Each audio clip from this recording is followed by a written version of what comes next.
Hi friends, good morning, welcome to IXMB। I hope आप सब अच्छे हैं and you are preparing well for your examination. तो शुरू करते हैं आज का हमारा करंट अफेयर जो कि है 8 एंड 9 जनवरी 2023। So this is the first weekend. Obviously first जनवरी भी एक वीकेंड ही था, but again this is the first weekend क्योंकि वो 31st के साथ मिला हुआ था।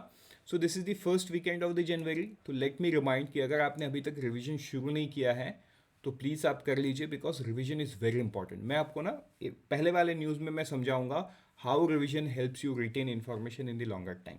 सो शुरू करते हैं सबसे पहले न्यूज़ से, that is regarding an appointment. तो Paytm payment bank gets its new CEO। नाम क्या है? सुरेंद्र चावला। देखो, न्यूज़ तो इतना सा ही है, 30 सेकंड में आपको याद हो जाएगा कि पेटीएम पेमेंट बैंक के नए CEO कौन है? सुरेंद्र चावला। लेकिन आपको बहुत सारा अलग अलग इंफॉर्मेशन याद रखना है। Do you know about Paytm bank? Like, Paytm bank is the outcome of Nachiket more committee, जिन्होंने अपना जो फाइनेंशियल इंक्लूजन में जो कमेटी बना था, नचिकेत मोर कमेटी का 2014 में जिन्होंने रिपोर्ट सबमिट किया, उन्होंने पेटीएम नहीं, पेमेंट बैंक की बात पहली बार की थी, डिफरेंशियल बैंकिंग। ठीक है, एक पहला। दूसरा चीज, do you know which is the first payment bank in India? It is Airtel payment bank. तो ऐसे कुछ कुछ इंफॉर्मेशन जब आप पढ़ते हो, जैसे ये आप करंट अफेयर पढ़ रहे हो, आपको एक टर्म मिला पेमेंट बैंक, तो आप पेमेंट बैंक का 5 इंफॉर्मेशन गैदर कर लो, नॉट मोर देन दैट। देखो, payment bank is a big thing, आप बहुत सारा इंफॉर्मेशन होगा उसमें, तो मैं सिर्फ बता रहा हूँ कि आप 5 इंफॉर्मेशन गैदर कर लो, मोर देन इनफ। जैसे कि इसमें जो लिमिट है वो 1 लाख का है। ये लोग पेटीएम पेमेंट कोई भी पेमेंट बैंक ये लोन क्रेडिट कार्ड इशू नहीं कर सकते हैं। सबसे पहला पेटीएम पेमेंट बैंक कौन है? एयरटेल। तो ऐसे 5 इंफॉर्मेशन आप गैदर कर लो, this will be more than enough. फिर जब आप पेमेंट बैंक के बारे में कुछ पढ़ोगे तब फिर दूसरा 5 इंफॉर्मेशन आप गैदर कर लेना।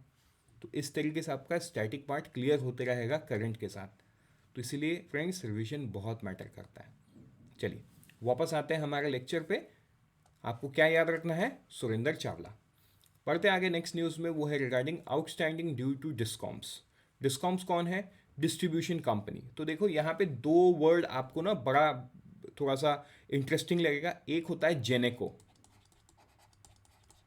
एक को बोलते हैं जेनेको मतलब पावर जनरेटिंग कंपनी, ठीक है। एक को बोलते हैं डिस्कॉम।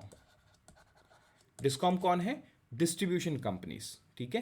तो न्यूज़ में अगर आपको कहीं पे जेनेको वर्ड दिखा तो जेनेको का मतलब जनरेटिंग कंपनी है, डिस्कॉम का मतलब डिस्ट्रीब्यूशन कंपनी है। तो देखो, ये दोनों में हमेशा से लड़ाई चलता आ रहा है। किस बात का लड़ाई? कि जेनेको जो है, जनरेटर जो है, वो पावर जनरेट करती है, डिस्ट्रीब्यूशन कंपनी डिस्ट्रीब्यूट करके लोगों से बिल लेती है।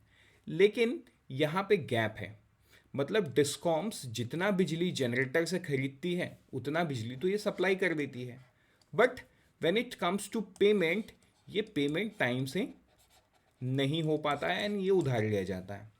जेनेको का कहना है कि इनको कोल खरीदना पड़ता है, क्योंकि most of them are coal fired power plant, इनको कोल खरीदना पड़ता है और इनके अलग कॉस्ट है। तो ये कॉस्ट कहाँ से ये पूरा करेंगे if distribution company do not पे टू देम? तो मतलब ये हमेशा ये जेनेको एंड डिस्कॉम्स के बीच में ना एक चैलेंजिंग रहा ही है। ऐसा नहीं है कि ये चैलेंज को गवर्नमेंट सॉल्व नहीं करना चाहता। ये जो चैलेंज है ना, इसको डेमोक्रेटिक गवर्नमेंट क्रिएट करती है। कैसे? बिकॉज आप देखो, हर स्टेट में इलेक्ट्रिसिटी को लेके कुछ ना कुछ पॉलिसी है। कहीं पे 400 यूनिट्स फ्री मिल रहा है, तो कहीं पे 50% रिबेट मिल रहा है, तो कहीं पे है ना जो यूनिट्स का प्राइस है, पर यूनिट प्राइस, वो बहुत कम है, तो कहीं पे कंप्लीटली 500 यूनिट तक फ्री है। तो एज सच मतलब ऐसे बहुत डिफरेंशियल पॉलिसी है पूरे स्टेट में। अब क्योंकि डिस्ट्रीब्यूशन कंपनी स्टेट गवर्नमेंट के कंट्रोल में आती है, स्टेट गवर्नमेंट अपने से डिसाइड करती है कि इलेक्ट्रिसिटी पॉलिसी क्या होगा, right. Irrespective of looking at their demand and supply, वो मतलब इस तरीके से पॉलिसी बना देती है एंड देन सफ़र कौन करता है? Distribution company. तो अगर हम पिछले साल की बात करें, मतलब जनवरी 2000 बाद की बात करें, 2022, ठीक है, 2022 जनवरी की बात करें, तो ये जेनेको का एंड डिस्ट्रीब्यूशन के बीच में उधारी कितना था? जेनेको को 121,030 मतलब 1,21,030 करोड़ रुपए देना था। अगर हम वही चीज 2023 की बात करें तो कितना हो गया है? 62,681.68 मतलब ऑलमोस्ट हाफ हो गया है। तो मतलब गुड डायरेक्शन पे जा रहा है। अब एक गुड डायरेक्शन पे क्यों जा रहा है? Because of the launch of प्राप्ति पोर्टल। ठीक है, प्राप्ति का फुल फॉर्म क्या है? Payment ratification analysis in power procurement for bringing transparency in invoicing of generators. ठीक है, तो इसमें टोटल आउटस्टैंडिंग अभी कितना है? 62,681.66 crore in January, which included 25,526.42 crore overdue amount. मतलब 45 दिन का उनको ग्रेस पीरियड मिलता है, लेकिन वो ग्रेस पे भी क्लियर नहीं हुआ है। कौन नहीं क्लियर किया है? डिस्कॉम्स ने अभी तक जेनेको को नहीं दिया है आफ्टर इवन 45 डेज। तो हो सकता है ये 25,000 करोड़ देने के बाद ये अमाउंट है और नीचे चला आएगा। ऑब्वियस सी बात है, 62,681 माइनस दिस 25,526.42 करोड़ को माइनस करोगे तो जो भी अमाउंट रहेगा वो आउटस्टैंडिंग रहेगा। तो ये था न्यूज़, राइट। तो आई होप आपको ये समझ में आ गया। अच्छा, इसमें भी आपने क्या पढ़ा? प्राप्ति के बारे में पढ़ा। ठीक है, प्राप्ति के फुल फॉर्म आपने पढ़ा। अगेन 5 इंफॉर्मेशन आप देख लो, जैसे कि ये मई 2018 में लॉन्च हुआ। This is regarding what? To bring in transparency in power purchase transaction between generators and discoms. The portal has been revamped recently. ऐसे कुछ कुछ इन्फॉर्मेशन आप देख लोगे ना हमेशा किसी न्यूज के साथ, तो स्टैटिक भी आपको याद होता जाएगा with current affair, and this is the right approach.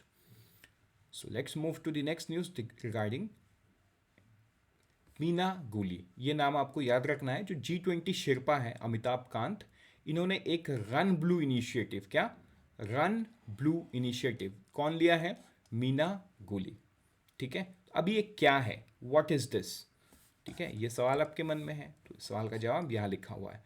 Australian ultra marathon runner and environmental activist Meena गुली। तो मीना गुली कौन है? Australian ultra marathon runner and environmentalist. ठीक है, wants to run 200 marathons around the world until the start of a UN water conference in March 23. And इसमें कौन company involve है? Bayer. Bayer wants to help tackle and water crisis is joining her campaign Run Blue as the campaign partner. तो आपको ना यहाँ पे बहुत सारा चीज़ याद रखना है। एक तो इसको किसने फ्लैग ऑफ किया? G20 शेरपा अमिताभ कांत। इनिशिएटिव का नाम क्या है? Run blue campaign. कौन है इनिशिएटिव के पीछे? मीना गुली। मीना गुली कौन है? Australian ultra marathon runner and environmental activist. ठीक है, इसके बाद ये कितना मैराथन दौड़ेगी? 200। तो ये इंपॉर्टेंट नहीं है, इंपॉर्टेंट ये है कि इसके साथ पार्टनर में कौन है? पार्टनर में है बेयर। ये कंपनी का नाम आपको ध्यान देना है। With this let's move to the next news regarding an obituary. किस तरीके का ओबिचुरी? देखो, डॉक्टर थेमथॉन ई उटवाडिया। ठीक है, doctor थेमथॉन E Udwadia, best known as the father of laparoscopic surgery in India, passed away after a long illness. तो ये एक Padma Bhushan doctor है जो फादर ऑफ लैप्रोस्कोपिक सर्जरी के नाम से जाने जाते हैं। क्या है डॉक्टर का नाम? Doctor थेमथॉन E Udwadia. ये नाम आपको याद रखना है। With this let's move to the last news, digital India award. तो आप सोच रहे होंगे ये तो पुराना न्यूज़ है। यस, ये न्यूज़ को हमने सैटरडे भी डिस्कस किया है। तो सैटरडे हमने देखा है कि कितने लोगों को silver, gold and platinum category में अवार्ड मिला है। तो एक अवार्ड मिला है electronic national agriculture market eNAM initiative को, जिन्होंने प्लैटिनियम कैटेगरी में फर्स्ट प्राइज जीता हुआ है, citizen category. So do you know about eNAM? कि eNAM is a digital platform integrating 1260 APMC mandis across 22 states and 3 union territories. ठीक है, ऑनलाइन ट्रेडिंग कितने एग्रीकल्चर मार्केट में होता है? 203 एग्रीकल्चर कितने प्रोडक्ट में? 203 एग्रीकल्चर एंड हॉर्टिकल्चर कमोडिटीज में होता है। ठीक है, as of 31/12/2022 more than 1.74 crore farmers and 2.3 lakh traders have been registered on eNAM portal. तो क्या ये सारा चीज़ आपको पता था? I guess no. तो आई होप अब आपको पता चल गया है कैसे पढ़ना है और क्या करना है। With this we are done. Let's meet tomorrow morning once again. Till then, unfold your potential with IXMB. All the best.